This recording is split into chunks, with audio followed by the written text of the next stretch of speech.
ஓம் Saravanabhava channel வாயிலாக உங்களை சந்திப்பதில் பெருமகிழ்ச்சி அடைகிறேன்.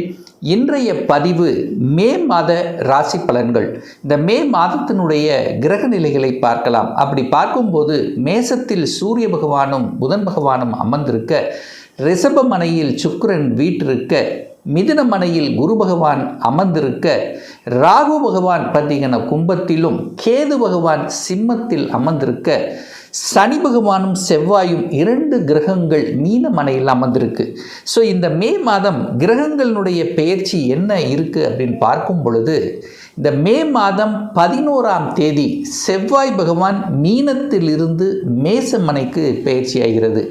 அதே போல் சுக்கிர பகவான் பார்த்திங்கன்னா மே மாதம் 14ஆம் தேதி சுக்கிர பகவான் ரிஷபத்திலிருந்து மிதுன மனைக்கு பெயர்ச்சியாகிறார். அதே போல் சூரிய பகவானும் புதன் பகவானும் பார்த்திங்கன்னா மே மாதம் 15ஆம் தேதி எங்கிருந்து ரிஷப மனைக்கு பெயர்ச்சி ஆகிறது. எங்கே? மேசத்திலிருந்து ரிஷபத்துக்கு. அதே போல் குரு பெயர்ச்சி வாக்கிய கணிதப்படி குரு பகவான் பார்த்திங்கன்னா 26/4 அதாவது 26/5/2026 அன்று மிதுனத்திலிருந்து கடகத்துக்கும், திருக்கணித பஞ்சாங்கப்படி பார்த்திங்கன்னா ஜூன் மாதம் 2ஆம் தேதி பெயர்ச்சி ஆகிறது. ஸோ இந்த கிரக அமைப்புகளை வைத்துக்கொண்டு இந்த மே மாதம் என்ன மாதிரியான பலன்கள், சாதகம் என்ன, பாதகம் என்ன, எதை செய்யலாம், எதை செய்யக்கூடாது, எந்த தெய்வ வழிபாடு செய்தால் இந்த மாதம் நமக்கு நல்லா இருக்கும் என்பதை டீட்டெயிலாக நம்ம பார்க்க போகிறோம். அதற்கு முன்னால் நம்முடைய சேனலை நீங்கள் ஃபஸ்ட்டு டைம் பார்ப்பவர்கள் என்றால் மறக்காமல் சப்ஸ்கிரைப் பண்ணிக்கிங்க. தனுசு ராசி அன்பர்களே, 2026 மே மாதம் எப்படி இருக்க போகுது, அதுவும் குறிப்பாக தொழில், வேலை, வியாபாரம் எப்படி இருக்குது அப்படின்னு பார்க்கும் பொழுது 10ஆம் அதிபதியை பார்க்கணும். அந்த 10ஆம் அதிபதியாக இருக்கக்கூடிய புதன் பகவான் 5ஆம் இடம் என்று சொல்லக்கூடிய பூர்வ புண்ணியஸ்தானம் பஞ்சமஸ்தானத்தில் அமர்ந்து கொண்டு சூரிய பகவானோட சேர்ந்திருக்கார். இந்த சூரியன் என்பது இந்த தனுசு ராசி என்பவர்களுக்கு 9க்குரியவன், பாக்கியத்தை தரக்கூடியவன். அவர் உச்ச பலத்தோட வலிமையாக 5ஆம் இடத்தில் இருக்கார். அப்போது 9ஆம் அதிபதியும் 10ஆம் அதிபதியும் இணைவு பெற்று 5ஆம் இடத்தில் இருக்கக்கூடியது ஒரு அற்புதமான ஒரு யோகத்தை தரக்கூடிய அமைப்பு தான். தர்ம கர்மாதிபதி யோகம் இருக்கிறது, சூரியன் புதன் இணைவு பெறுகிறது, அது 5ஆம் இடத்தில் இருக்கிறது. நல்ல விஷயங்கள் நடக்க காத்து கொண்டிருக்கிறது. ஒரு சேஞ்சஸ் நினைத்து கொண்டிருக்கக்கூடிய தனுசுக்கு நிச்சயமாக உண்டு. ஒரு மாற்றம் என்பது உண்டு. அதாவது தொழில் ரீதியான மாற்றம், உத்தியோக ரீதியான மாற்றம், வேலை ரீதியான மாற்றம், வியாபார ரீதியான மாற்றம், இதெல்லாமே கண்டிப்பாக உண்டு. அதுவும் நல்லபடியாக நடக்கக்கூடிய அமைப்பு இந்த மே மாதம் தனுசு ராசி என்பவர்களுக்கு நிச்சயமாக உண்டு. ஏன்னா உங்கள் ராசிநாதனான குரு பகவான் உங்கள் ராசியை பார்த்து கொண்டிருக்கிறார். 11ஆம் இடமான லாபஸ்தானத்தை பார்த்துட்டு இருக்கு. அப்போது உங்களுடைய எண்ணங்கள், செயல்கள், சிந்தனைகள் எல்லாமே லாபத்தை சார்ந்த மன மகிழ்ச்சி, சந்தோஷத்தை தரக்கூடிய செயல்பாடுகளில் தான் உங்கள் மனம் இருந்து கொண்டே இருக்கும். அதே சமயத்தில் சூரியன் உச்சமாக இருக்கார், பாக்யாதிபதி உச்சமாக இருக்கார், அது 5ஆம் இடத்தில் இருக்கார். ஒரு நல்ல பாக்கியத்தை தர காத்து கொண்டிருக்கிறது. அப்போ தொழிலின் மூலமாக, உத்தியோகம் மூலமாக, வேலை மூலமாக ஒரு கௌரவம், பதவி, புகழ் என்பது நிச்சயமாக உண்டு. அதாவது பங்கம் என்பது இல்லை. வேலை இருக்குது, என்ன கொஞ்சம் ப்ரெஷர் இருக்கும், டென்ஷன் இருக்கும். ஏன்னா சனி செவ்வாய் சேர்ந்துருக்கு, கொஞ்சம் கோபம் வரும், கொஞ்சம் ஆக்ரோஷம் வரும். ஏன்னா 2ஆம் அதிபதியோட 12ஆம் அதிபதி விரையாதிபதி சேர்ந்து இருக்கிறது. அது 4ஆம் இடத்துல இருக்குது, சுகஸ்தானத்தில் இருக்குது. அப்போ சுகத்தை பார்க்கணும், ஹெல்த்தை கொஞ்சம் பார்த்துக்கணும் இந்த தனுசு ராசி என்பவர்களுக்கு. மற்றபடி வேலை விஷயம் நன்றாக இருக்க போகிறது. ஒரு சிலருக்கு ப்ரமோஷன் கிடைக்கக்கூடிய, மாற்றத்தை கொடுக்கக்கூடிய அமைப்பு நல்லபடியாக இருக்கிறது. வியாபாரத்தில் நுணுக்கங்கள் நன்றாகவே இருக்கும். ஏன்னா புதன் சூரியனோடு சேர்ந்து புதன் ஆதித்ய யோகமும் இருக்கிறது.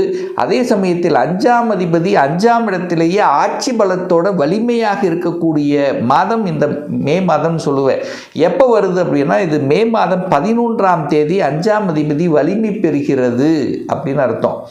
அப்போது நிச்சயமாக இந்த காலகட்டத்தில் உங்களுக்கு ஒரு நல்லவை நடக்கணும், ஒரு நல்ல விஷயங்கள் நடக்கணும், ஒரு குழந்தை பாக்கியம் இல்லாத தம்பதிகளுக்கு குழந்தை பாக்கியத்தை பெற்றுத்தரக்கூடிய அமைப்பு, சந்தர்ப்பங்கள், சூழ்நிலைகள் நிச்சயமாக உண்டு அப்படின்னு சொல்லுவேன்.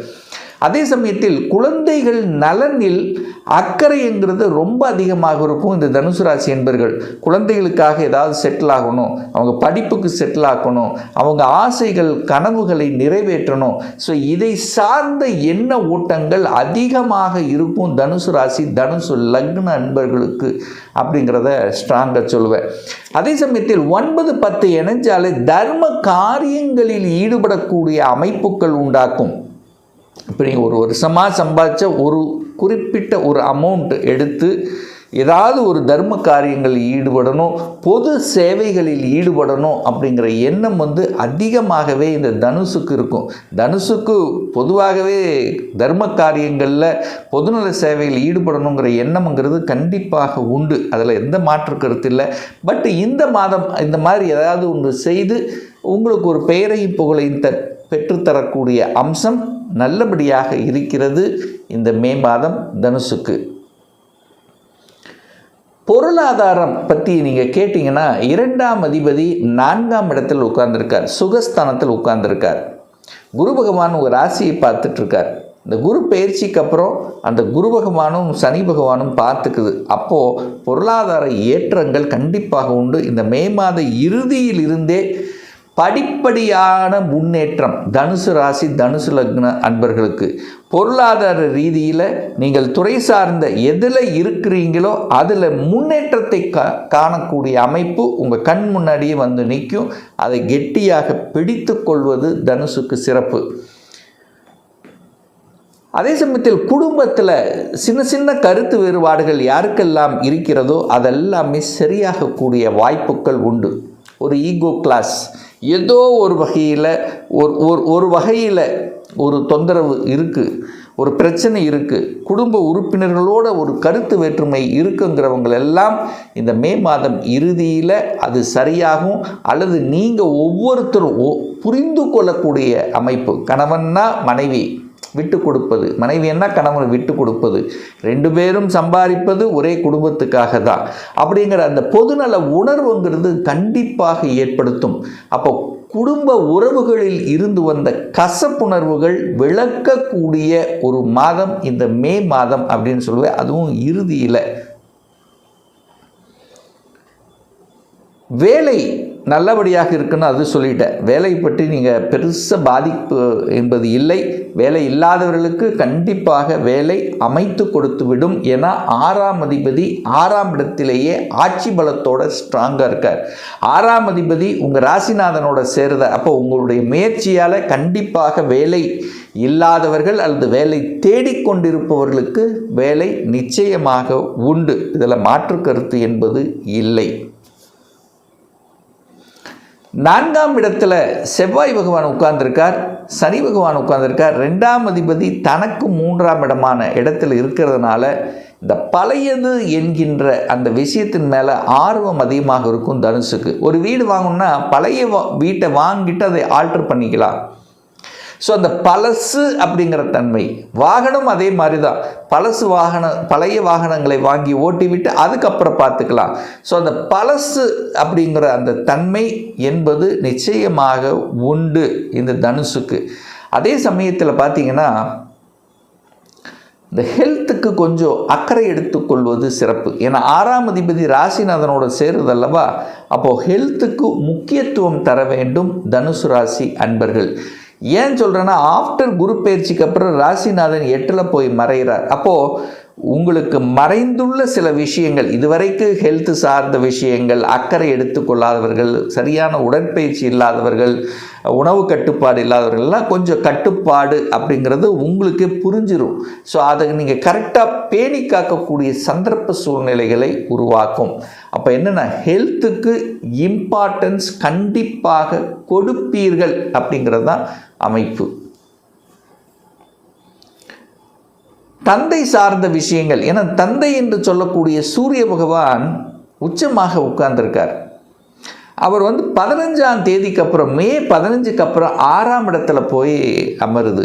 அப்போது 6ஆம் இடம் என்பது எதிர்ப்பு, பகை அப்படின்னு சொன்னாலும் அரசாங்க காரியங்களில் வெற்றி கிடைக்கக்கூடிய ஒரு மாதமாக இருக்கும். அரசு வேலையாக இருக்கட்டும் அல்லது அரசாங்க காரியங்களாக இருக்கட்டும், அரசு வேலைக்கு போகணுங்கிற எண்ணம், ஆர்வம் அதிகமாக புலப்படுத்தும். அதிகார மையங்கள் கண்டிப்பாக உண்டு. அட்மினிஸ்ட்ரேஷன் அதில் நல்லபடியாக இருப்பீங்க. கடமையை கொடுத்தீங்கன்னா, உங்களுக்கு ஒரு பொறுப்பை கொடுத்தீங்கன்னா அதை அதாவது என்ன சொல்கிறது, ஒரு கட்டுப்பாடோட ஒரு நல்ல அட்மினிஸ்ட்ரேஷனோட செய்து அந்த காரியத்தை அதை கச்சிதமாக முடிக்கக்கூடிய இயல்பு இந்த தனுசுக்கு கண்டிப்பாக உண்டு. கடவுளினுடைய அனுகிரகம் என்பது இயற்கையாகவே உங்களுக்கு உண்டு. ஏன்னா காலச்சக்கரத்தினுடைய 9வது வீடு தனுசு அல்லவா. அப்போ கண்டிப்பாக அந்த இறையாற்றல், அந்த இறைப்பணி, இதை சார்ந்த விஷயங்கள், நல்லது செய்யணும், தனக்கு ஏதாவது ஆனால் கூட மற்றவங்களுக்கு நல்லது நடக்கணுங்கிற எண்ணத்தை கொண்டவர்கள் இந்த தனுசு. கொஞ்சம் ஏமாறக்கூடிய தன்மையும் இந்த தனுசுக்கு உண்டு அப்படின்னு சொல்லுவார். வெளி மாநிலம், அந்நிய தேசம் சென்று வரக்கூடிய பாக்கியம் என்பது இந்த மே மாத இறுதிக்கு அப்புறம் கண்டிப்பாக உண்டு. யாரெல்லாம் கடந்த 1 வருடங்களாகவே நான் வெளியூர், வெளி மாநிலம் போகணும், வேலை பார்க்கணும் அல்லது வெளிநாட்டு தொடர்பு ஏற்படுத்தணும், அது அப்படியே டிலே ஆகிட்டு இருந்தது, நடக்கலை அப்படின்னு நினச்சிட்டு இருந்த இந்த தனுசுக்கு இந்த மே மாத இறுதியிலிருந்து வெளிநாட்டு தொடர்புகள், வெளி மாநில தொடர்புகள், வெளிநாட்டு நண்பர்கள், அந்நிய மதத்தை சார்ந்தவர்கள், அவர்கள் மூலமாக அனுகூலத்தை பெறக்கூடிய அமைப்புங்கிறது நிச்சயமாக உண்டு. இந்த தனுசு ராசி என்பவர்களுக்கு இந்த மே மாதம் நல்லபடியாக நல்ல நல்ல செய்திகள், நல்ல விஷயங்களை கொடுக்கக்கூடிய, குட் நியூஸ் கொடுக்கக்கூடிய ஒரு நல்ல மாதமாக அமையும் என்று சொன்னால் அது மிகையாகாது. இன்னும் ஒரு துல்லிய பலன் உங்களை பற்றி தெரிஞ்சுக்கணும். 2026 சொந்த தொழில் செய்யக்கூடிய கொடுப்பினை இருக்கா, இல்லை வேலை தானா? அப்படி கொடுப்பினை இருக்கக்கூடிய பட்சத்தில் எப்போ நம்ம சொந்த தொழில் செய்யலாம், வேலையில் எப்போ நமக்கு ப்ரொமோஷன் கிடைக்கும், 2026 எப்போ நமக்கு திருமணம் நடக்கும், +2 முடிச்சிட்டேன், எந்த கோர்ஸ் எடுத்து படித்தால் நம்முடைய ஃப்யூச்சர் நன்றாக இருக்கும், எப்போ நான் வீடு கட்டுவேன், எப்போ குழந்தை பாக்கியம் கிடைக்கும், இது போன்ற கேள்விகளுக்கு துல்லியமான பதிலை நம்மால் கூற முடியும். ஒரு பர்சனல் கன்சல்டேஷன் எடுத்துக்கணும், ஒரு சுய ஜாதகம் பார்க்கணும் என்று விருப்பப்படக்கூடிய அன்பர்கள் டிஸ்பிளே தெரியக்கூடிய நம்பருக்கு வாட்ஸ்அப் மூலமாகவோ ஃபோன் கால் மூலமாகவோ தொடர்பு கொண்டு அப்பாயின்மெண்ட் பெற்றுக்கொண்டு நேரடியாகவோ அல்லது ஆன்லைன் மூலமாகவோ கன்சல்டேஷன் எடுத்துக்கலாம். நம்மளுடைய அலுவலகம் கோயம்புத்தூரில் அமைந்துள்ளது. அதாவது கோயம்புத்தூரிலிருந்து மேட்டுப்பாளையம் செல்லும் வழியில் வெள்ளக்கிணறு பிரிவு அன்னபூர்ணா ஹோட்டலுக்கு பக்கத்தில் அமைந்துள்ளது. பிரியர் அப்பாயின்மெண்ட் வாங்கிட்டு நேரடியாக கன்சல்டேஷன் எடுத்துக்கலாம். நிச்சயமாக இந்த பதிவு ஏதாவது ஒரு ரூபத்தில் உங்களுக்கு யூஸ்ஃபுல்லாக இருக்குங்கிறதுல எந்தவித மாற்று கருத்தும் கிடையாது. மீண்டும் ஒரு நல்ல பதிவில் உங்களை சந்திக்கும் வரை உங்களிடமிருந்து விடை பெறுவது உங்கள் அஸ்ட்ராலஜர் டாக்டர் சதீஷ்.